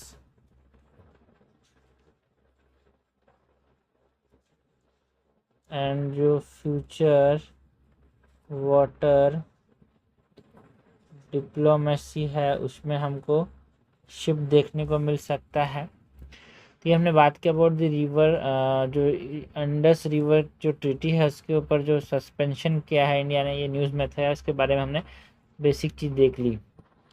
नेक्स्ट जो चीज़ न्यूज़ में थी यार, जो little birds day care centre है ना, बेंगलुरु के अंदर जो कैपिजिमिनी कैंपस के अंदर है, वहाँ पे जो टॉडलर है, जो पैदल चल रहा बच्चे होते हैं उसको टॉडलर्स बोलते हैं, उनका जो एलिज्ड एब्यूज़ देखने को मिला, इसकी वजह से क्रच रेगुलेशन इन इंडिया वो न्यूज़ में था यार।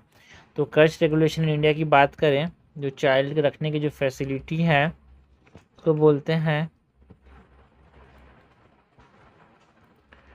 Creche regulation in India. कर्ज रेगुलेशन इन इंडिया की बात करें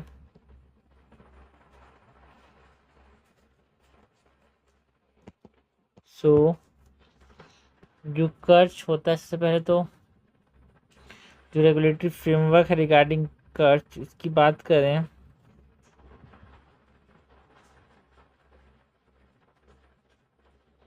regulatory framework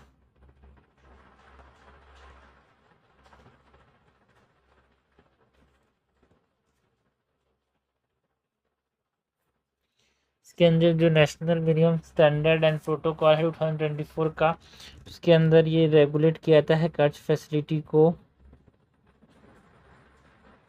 national minimum standards and protocol 2024। Objective क्या है यार, तो इसे इंस्टीट्यूशनलाइज करना चाहता है जो क्वालिटी चाइल्ड केयर है उसको, इसीलिए क्रच फैसिलिटी लाया गया, ये रेगुलेशंस लाए गए। इंस्टीट्यूशनलाइज क्वालिटी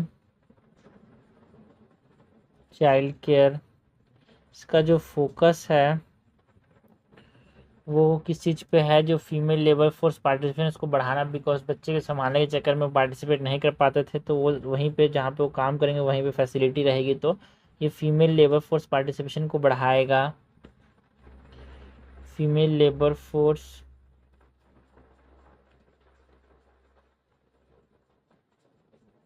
पार्टिसिपेशन को बढ़ाने के लिए कर्ज फैसिलिटी लाया गया। स्टेटस की बात करें तो प्रेजेंटली एडवाइजरी है फॉर स्टेट्स इंडियन टेरिटरीज की, अगर आप कंपल्सरी नहीं कि आपको कर्ज रखना ही है ना, एडवाइस रहे कि भाई आप रखो यार।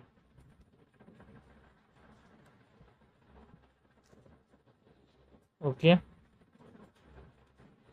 इम्प्लीमेंटेशन जो है सजेस्टिव की, जो स्टेट्स यूनियन टेरिटरीज हैं एक्सपेक्ट टू अडोप्ट और स्ट्रेंथन देयर, ठीक है, कैसे रेगुलेटरी फ्रेमवर्क्स बना के, जो रिसेंट एग्जांपल है उसने बताया कि एक लीगली एनफोर्सेबल करना पड़ेगा इसको, बिकॉज जो little bird day care incident था बेंगलुरु के अंदर, उसकी वजह से एक कॉल आया कि हमको स्टैंडर्ड बनाने पड़ेंगे लीगली अक्रॉस ऑल स्टेट्स। इस प्रेजेंटली आज क्या है, ये एडवाइजरी है कर्ज होना फॉर स्टेट्स और यूनियन टेरिटरीज। बाकी जो कॉन्स्टिट्यूशनल एंड पॉलिसी बेसिस है यार कर्ज रेगुलेशन के अंदर, हम जो कॉन्स्टिट्यूशनल एंड पॉलिसी बेसिस है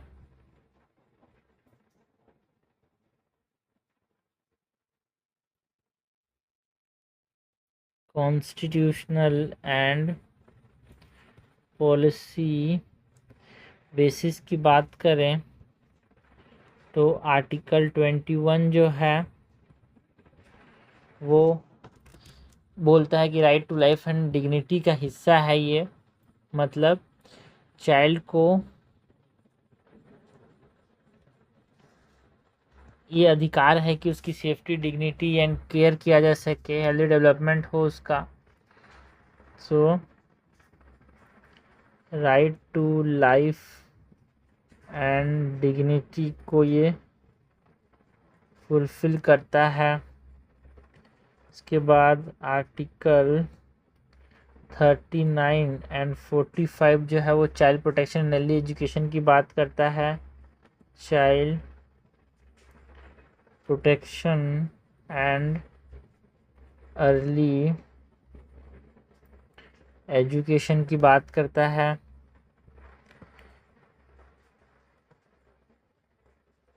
आर्टिकल 42 जो है ना, आर्टिकल 42 जो है वो एक तरह से ह्यूमन कंडीशन होना चाहिए ऑफ वर्क यार, है ना। मैटरनिटी रिलीफ देना है। ऑल्सो जो वर्क प्लेस पे चाइल्ड केयर फैसिलिटीज़ होने चाहिए, इसको कॉन्स्टिट्यूशनल बेसिस प्रोवाइड करता है। आर्टिकल 39 जो है प्रोटेक्ट करता है चिल्ड्रेन को, है ना, healthy physical and moral development opportunities मिले बच्चे को, ये बोलता है। 39 एंड 45 जो है early childhood care and education की बात करता है ना, ये इंपॉर्टेंट है। 45 talks about early childhood care and education and 39 का जो ई एंड एफ है वो प्रोटेक्ट करने की बात करता है चाइल्ड फ्रॉम एब्यूज़। ओके, इसके बाद 42 talks about maternity relief and work place condition जो है वो यहाँ पे फैसिलिटी, चाइल्ड केयर फैसिलिटी होनी चाहिए वर्क प्लेस के अंदर, ऐसा बोला गया आर्टिकल 42 के अंदर। तो मैटरनिटी रिलीफ की बात की जाए तो मैटरनिटी रिलीफ जो है आर्टिकल 42 के अंदर दिया जाता है, तो इस चीज़ को मत भूलना भाई, ये क्वेश्चन आते हैं।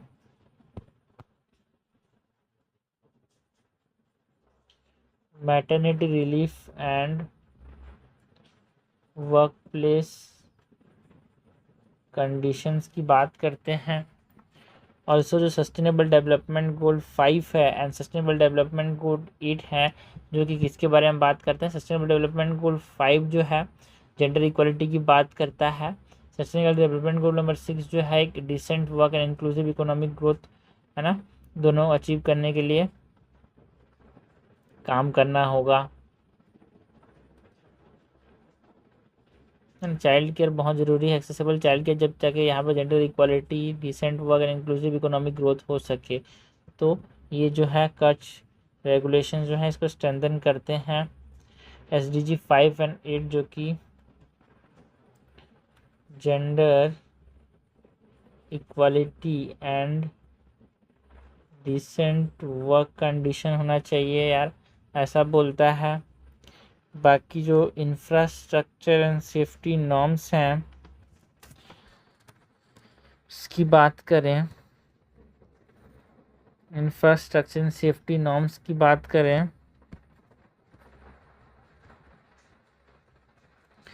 इंफ्रास्ट्रक्चर एंड सेफ्टी नॉर्म्स की बात करें तो जो फिज़िकल स्टैंडर्ड्स हैं,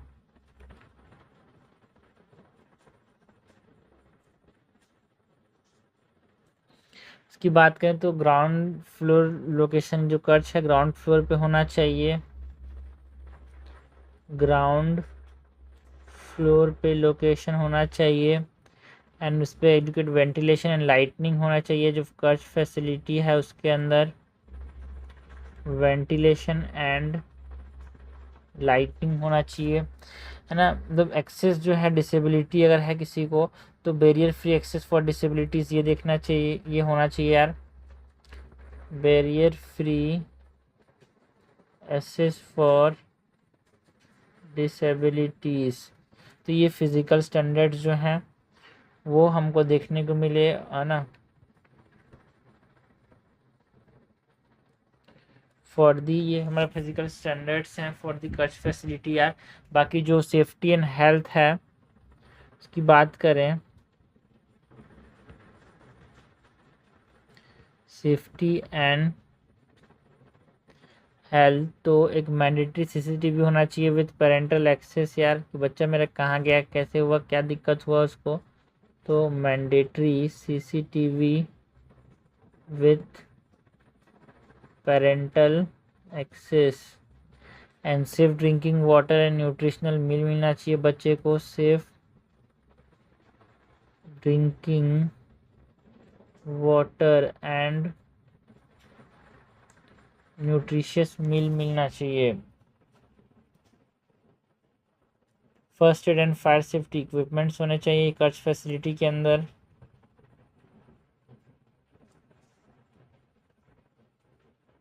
first aid and fire safety equipments होने चाहिए। नेक्स्ट जो स्टाफिंग एंड गवर्नेंस की बात करें, कच्छ के अंदर जो स्टाफिंग एंड गवर्नेंस है तो स्टाफ रेशियो जो है 1 सुपरवाइजर होना चाहिए, एक हेल्पर होना चाहिए पर 25 चिल्ड्रेंस यार।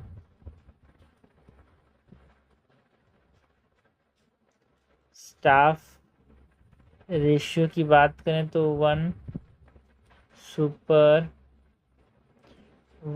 एंड 1 हेल्पर पर 20 to 25 चिल्ड्रेन। एंड क्वालिफिकेशन की बात करें तो ये जो सुपरवाइज़र है वो 12th पास होना चाहिए एंड हेल्पर जो है 10 कम से कम 10th पास होना चाहिए। ठीक है यार। ऑल्सो जो नेशनल स्टैंडर्ड्स है वो मिनिस्ट्री ऑफ वुमेन, मतलब जो ministry of women and child development ने यहाँ पे सेट किया है, the consultation of the ministry of labour and employment यार, है ना। एंड इसको इशू किसने किया, एक तरह से इशू किया गया ऐसा प्रोटोकॉल है ना, जो national minimum standard and protocol for church 2024 में उसने मिनिमम स्टैंडर्ड्स यहाँ पे इशू किए थे। बाकी जो यहाँ पे स्टाफिंग है इसका जो क्वालिफिकेशन है वो भी यहाँ पे बताया गया है यार। क्वालिफिकेशन के अंदर 12th पास होना चाहिए सुपरवाइज़र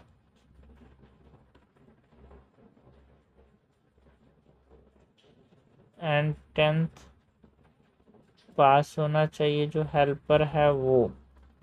वेरिफिकेशन की बात करें तो mandatory police and medical checks होने चाहिए यार इन चीज़ों के ऊपर।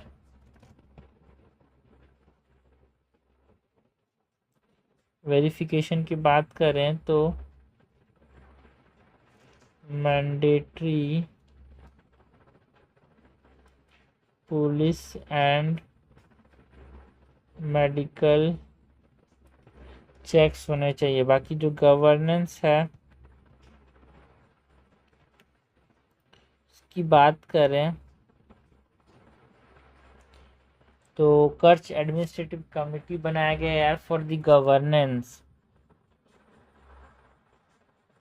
कच्छ एडमिनिस्ट्रेटिव कमिटी बनाया गया फॉर द गवर्नेंस। नेक्स्ट जो लेबर लॉज हैं उसके प्रोविज़न की बात करें यहाँ पे तो जो OSHWC के कोड हैं, है ना, OSHWC के कोड हैं इसके अंदर, मतलब जो occasional safety and health and working condition की जो कोड 2020 के अंदर इसने एक तरह से बोला कि कर्ज होना चाहिए हर 50 या फिर उससे ज़्यादा वर्कर्स हैं तो कर्ज फैसिलिटी यहाँ पे प्रोवाइड करना पड़ेगा। Code on social security 2020 and जो occupational safety and health working condition code है इसने बोला यार ना, इंडिविजुअली कर्ज फैसिलिटी मिले या फिर थ्रू शेयर्ड और कॉमन कर्ज के थ्रू। सो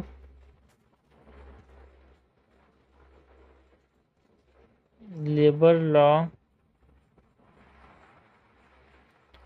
प्रोविजंस की बात करें तो OSHWC कोड 2020 के अंदर मैंडेटरी किया गया कर्ज को फॉर जहाँ पे 50+ वर्कर्स हैं वहाँ पे आपको कर्ज फैसिलिटी रखना ही पड़ेगा। ऑल्सो नर्सिंग राइट्स होना चाहिए, मतलब मदर जो है पर डे 4 बार विजिट कर सकता है इन कर्ज को यार, ऐसा नहीं कि कर्ज बस रख दिए बच्चे को विजिट करने नहीं दे रहे हो, तो ये मदर का राइट है कि वो विजिट कर सकता है, विजिट है ना, पर डे यहाँ पे 4 टाइम्स मिनिमम विजिट कर सकता है।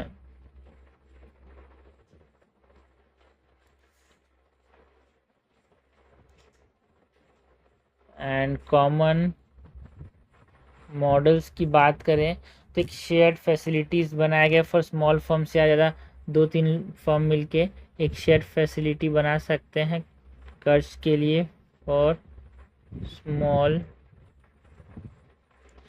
फर्म्स। बाकी जो चैलेंजेस एंड इशू हैं कर्ज रेगुलेशन के अंदर, इसकी बात करें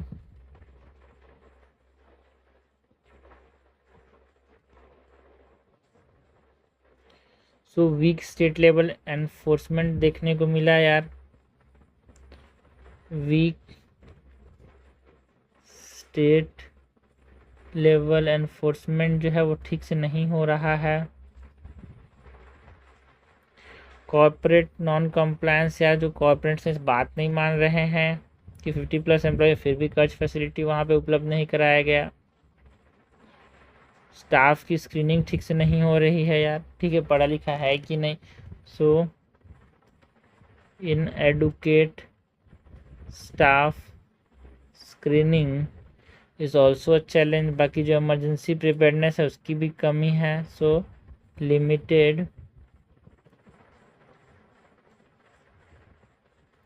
इमरजेंसी प्रिपेयर्डनेस देखने को मिला। बाकी जो वे फॉरवर्ड है यार, है ना, क्या करना होगा आगे उसकी बात करें तो वे फॉरवर्ड में जो लीगल बैकिंग एंड पेनल्टीज़ हैं उसको स्ट्रेंथन करना पड़ेगा यार। Strengthen legal backing and penalties. जो national care giver registry of certified professionals हैं वो हमको यहाँ पे बनाने पड़ेंगे। Okay,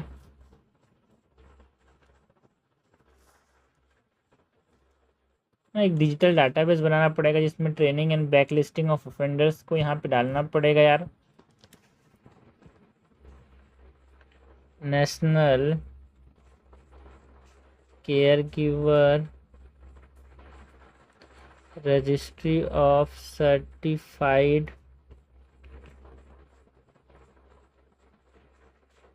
professionals, regular surprise inspection होने चाहिए अथॉरिटीज़ के द्वारा यार, जिससे जो चीज़ें ठीक से चल रही हैं कि नहीं ये हमको समझ आ सके। रेगुलर सरप्राइज इंस्पेक्शन होना चाहिए बाय अथॉरिटीज़। जो आंगनवाड़ी कम कर्ज सेक्टर से लाइक जो पालना है ना, जो पालना स्कीम है उसको हमको एक्सपांड करना होगा, है ना। जो आंगनवाड़ी कम कर्ज है अंडर मिशन शक्ति, दैट इज़ पालना स्कीम, जहाँ पे शेयर्ड कर्ज मॉडल को यहाँ पे इनकरेज किया जाता है एमएसएमई सेक्टर्स में, इसको एक्सपांड करना होगा। Expand anganwadi come crutches, that is mission शक्ति के अंदर जो पालना स्कीम है उसको। सो ये हमने बात की अबाउट दी कर्ज रेगुलेशन इन इंडिया, जिसके की न्यूज़ में था बिकॉज एक केस हुआ बेंगलुरु के अंदर ना। बेंगलुरु का जो केस है वो इम्पोर्टेंट है बिकॉज उसी से ये चर्चे में आया था। मतलब जो लिटिल बर्ड्स केयर सेंटर है वहाँ पे जो चाइल्ड मतलब अब्यूज़ हो रहा था टोडलर्स का, वो। नेक्स्ट हम बात करते हैं जो शोर्ट टॉपिक्स हैं प्रीलिम्स रिलेटेड उसकी।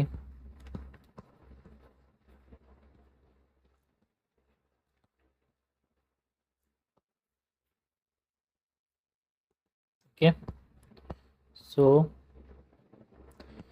सबसे पहले तो बात करते हैं यार अबाउट यहाँ पे जो इंडिया माली का जो फर्स्ट स्टेट फोरम यहाँ पे लॉन्च किया गया है ना।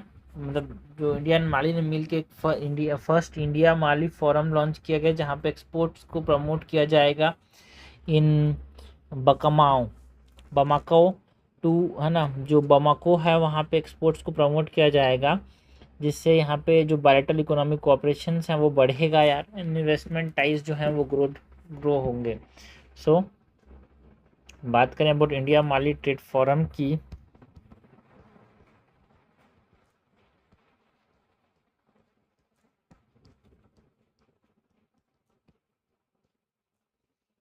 ORUM इंडिया माली ट्रेड फोरम की बात करें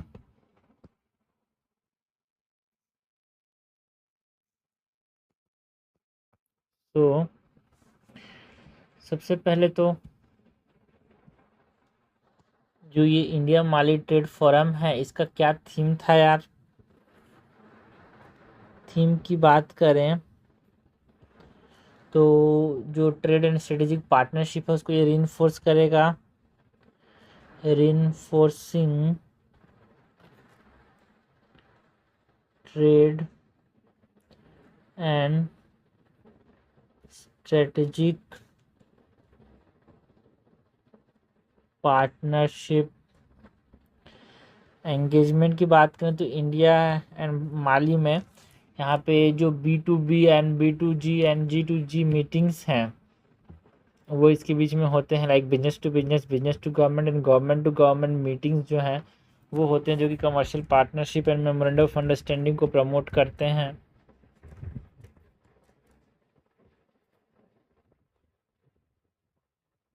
एंगेजमेंट की बात करें तो B2B B2G एंड G2G जो मीटिंग्स हैं वो देखने को मिले।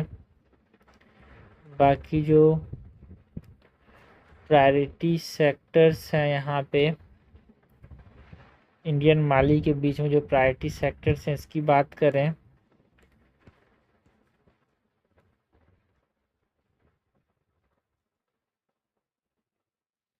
तो कॉटन एंड टेक्सटाइल में दोनों के बीच में कोऑपरेशन अच्छा करने की बात की गई यार। Cotton and textile, mining and energy, mining and energy में दोनों एक दूसरे के टाइज को बढ़ाएंगे। एग्रो इंडस्ट्री एंड फार्मा की बात करते हैं। एग्रो इंडस्ट्री एंड फार्मा के ऊपर यहाँ पे हम ध्यान देंगे। सोशल इंफ्रास्ट्रक्चर को डेवलप करेंगे यार, है ना। बाकी जो बायलैटरल ट्रेड डाटा है इंडिया एंड माली के उसकी बात करें, बायलैटरल ट्रेड डाटा की बात करें तो जो दोनों के बीच का जो ट्रेड है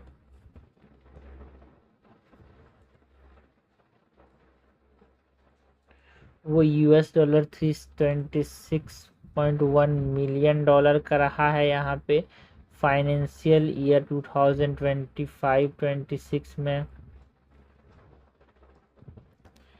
एंड 55% जो है ईयर ऑन ईयर ग्रोथ हमको देखने को मिल रहा है इंडिया माली ट्रेड में, ईयर ऑन ईयर जो ग्रोथ है उसमें। एंड जो duty free tariff preference scheme है वो यहाँ पे इंडियन माली के बीच में आया यार। Duty free tariff preference duty free tariff preference scheme जो है वो इंडियन माली के बीच में आया। ठीक है, तो ये हमने बात की about India Mali trade forum की, ये सब चीज़ें न्यूज़ में थी यार। नेक्स्ट बात करें अबाउट दी बेनियान ट्री। यहाँ पे जो बेनियान ट्री है दैट इज फाइकस बेंगलेंसिस जो है वो न्यूज़ में था, बिकॉज साइंटिस्ट ने जो Birbal Sahni institute of paleo science है वहाँ के जो साइंटिस्ट ने कंफर्म किया कि जो बिहार का जो मुंगेर बनियान है टू बी अबाउट 700 साल पुराना है यार। रेडियो कार्बन डेटिंग से ये पता किया, making the world oldest scientifically dated banyan tree. सबसे पुराना बनियान ट्री इसको डेट किया। सो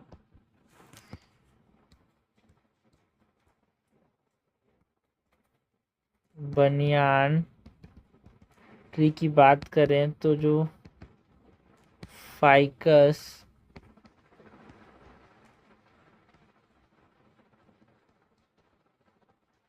बेंगलेंसिस है इसकी बात करें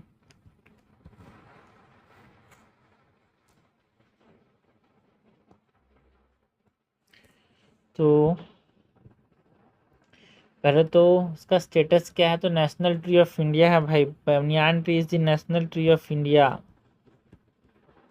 ये पता होना चाहिए। नेशनल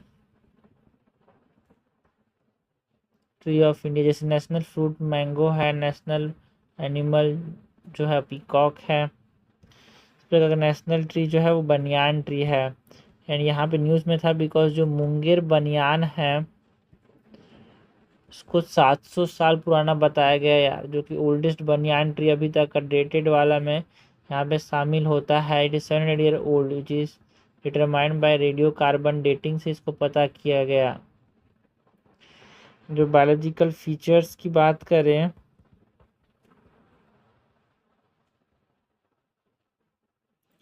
जो बनियान ट्री है यहाँ पे एरियल क्रॉप रूट्स होते हैं,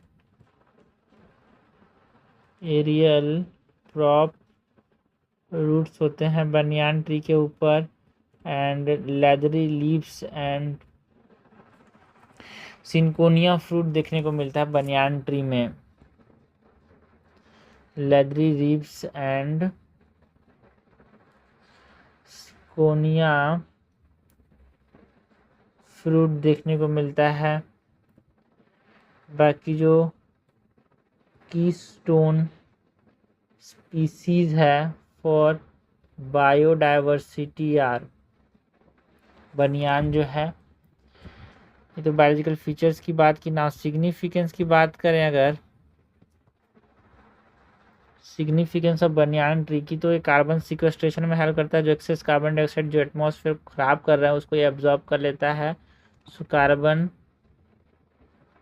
सिक्वेस्ट्रेशन में हेल्प करता है। कल्चरल सिंबल है यार लॉन्गिविटी का। लॉन्गिविटी मतलब समय जो कुछ चीज़ें बहुत समय तक रहती हैं उसका एक कल्चरल सिंबल है।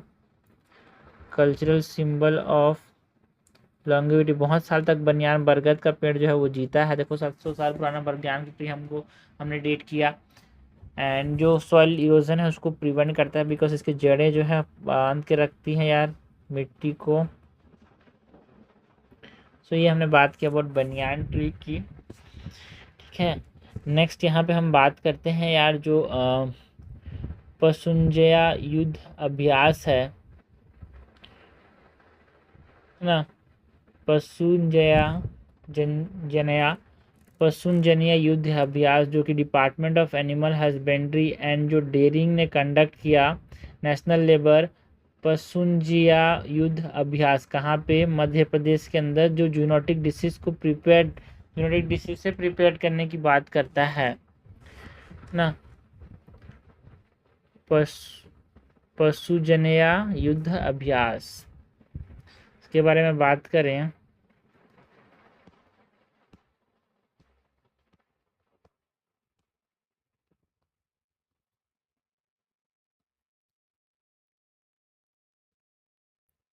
पशुजन्य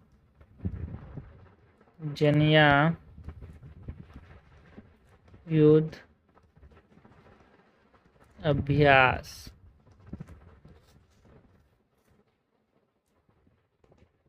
पशुजन्य युद्ध अभ्यास की बात करें, सो ये जो है जेनेटिक डिसीज से प्रिपेयर रहने के लिए अभ्यास किया गया मध्य प्रदेश में मिनिस्ट्री ऑफ एनिमल हस्बेंड्री के द्वारा।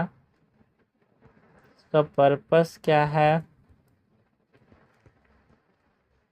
जूनोटिक डिसीज जो पशुओं से फैलता है से प्रिपेयर रहना, बाद में महामारी से कुछ ना फैल जाए। एंड इसका फ्रेमवर्क किस फ्रेमवर्क के अंदर इसको किया जाता है, तो नेशनल वन हेल्थ मिशन जो है उसके अंदर इसको कंडक्ट किया जाता है।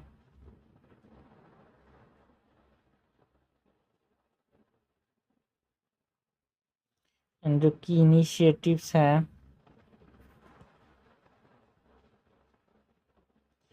इसके अंदर वो कौन कौन से हैं, वन हेल्थ बेस्ड जो स्टिमुलेशन किया गया यहाँ पे, वन हेल्थ बेस सिमुलेशंस किया गया, end to end response testing की गई, end to end response testing की गई। जो इंटर सेक्टरल कोऑर्डिनेशन है उसको यहाँ पे बढ़ाने की कोशिश की गई। इसके बाद जो एनजॉट है, एनजॉट क्या है भाई? National joint outbreak response team जो है वो क्या करेगा? National joint outbreak response team multidisciplinary rapid response की बात करता है, रैपिड रिस्पॉन्स प्रोवाइड करता है। National joint outbreak response team and एक मल्टीडिसिप्लिनरी रैपिड रिस्पॉन्स प्रोवाइड करेगा।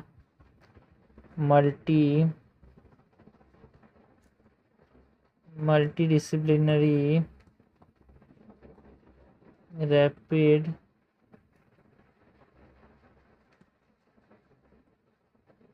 रिस्पॉन्स प्रोवाइड करने की बात करता है। नेक्स्ट जो चीज़ न्यूज़ में थी यार, that is about radio telemetry, because radio telemetry data ने यहाँ पे हेल्प किया to monitor radio tagged white rumped vultures जो हैं, है ना, उनको यहाँ पे हमने रेडियो टेलीमेट्री से यहाँ पे मॉनिटर करने में ये हेल्प किया, इसीलिए न्यूज़ में था रेडियो टेलीमेट्री। तो रेडियो टेलीमेट्री की बात करें कहाँ पे, जो बर्ड डाइट जो हो रहे थे after colliding with the power transmission line, जो मुदुमलाई टाइगर रिजर्व में देखने को मिल रहे थे, उसकी वजह से यहाँ पे रेडियो टेलीमेट्री डाटा का इस्तेमाल किया गया। But the bird died after colliding with the power transmission line. तो उसके बारे में बात करें अगर हम,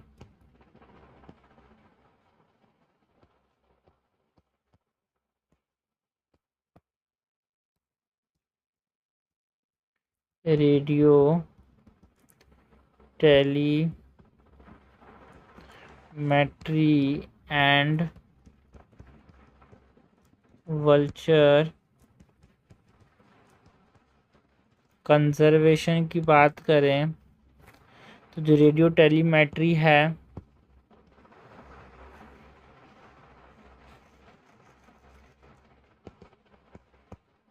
रेडियो टेलीमेट्री की बात करें तो पहले तो रेडियो टेलीमेट्री है क्या, जिसका इस्तेमाल किया गया for monitoring white rumped vulture. दोनों की बात करेंगे, radio telemetry and white rumped vulture. पहले रेडियो टेलीमेट्री क्या होता है यार? तो एक रिमोट मॉनिटरिंग होता है थ्रू रेडियो वेव्स,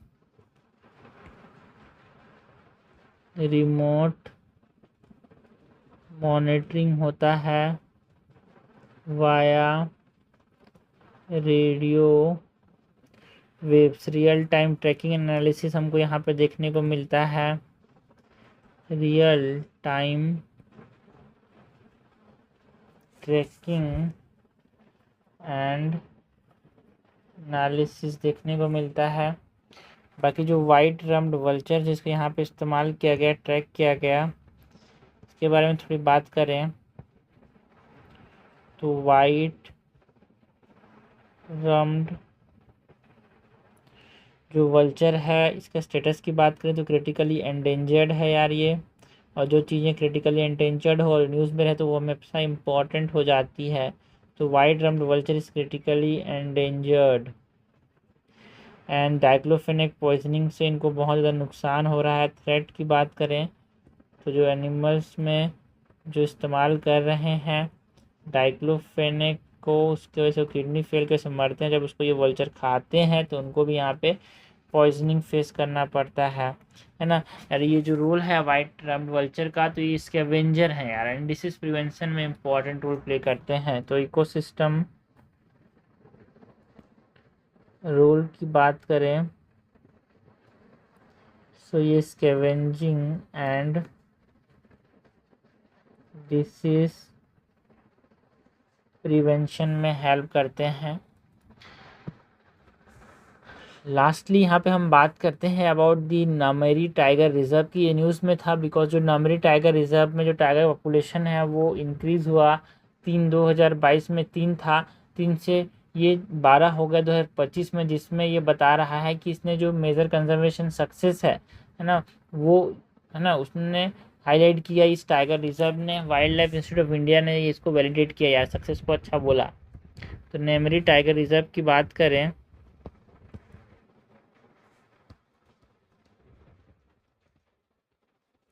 नेमरी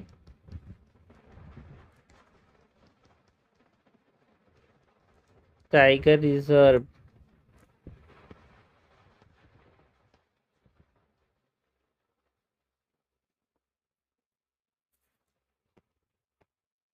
ना, जो नेमरी टाइगर रिजर्व है ये कहाँ पे है? जो सोनितपुर डिस्ट्रिक्ट असम वहाँ पे है यार।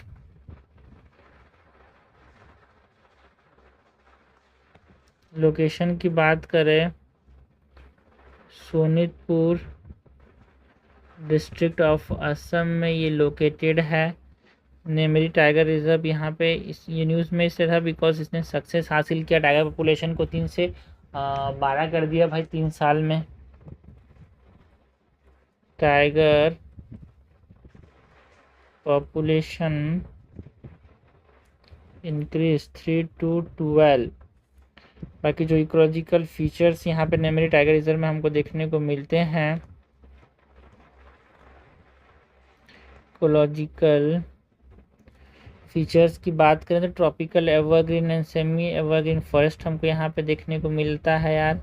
Tropical evergreen and semi evergreen forest यहाँ पे हमको देखने को मिलता है। बाकी जो जिला बरेली जो रिवर है वो उसकी बाउंड्री में लोकेटेड है and it is home to white winged wood duck. याद रखना यहाँ पे टाइगर ठीक है ट्रिपल हुआ है और 4 गुना हुआ है, ठीक है भाई 3 से 12 हो गया, 4 गुना हो गया है। And it is also home to जो वाइट विंग्ड वुड डक है उनका ये घर रहा है। बाकी सिग्निफिकेंस क्या है यार? Trans boundary tiger and elephant landscape है ये। Trans boundary tiger and elephant landscape है। सो ये हमने बात की अबाउट जो छोटे टॉपिक्स जो कि प्रीलिम्स रिलेटेड यहाँ पे न्यूज़ में थे।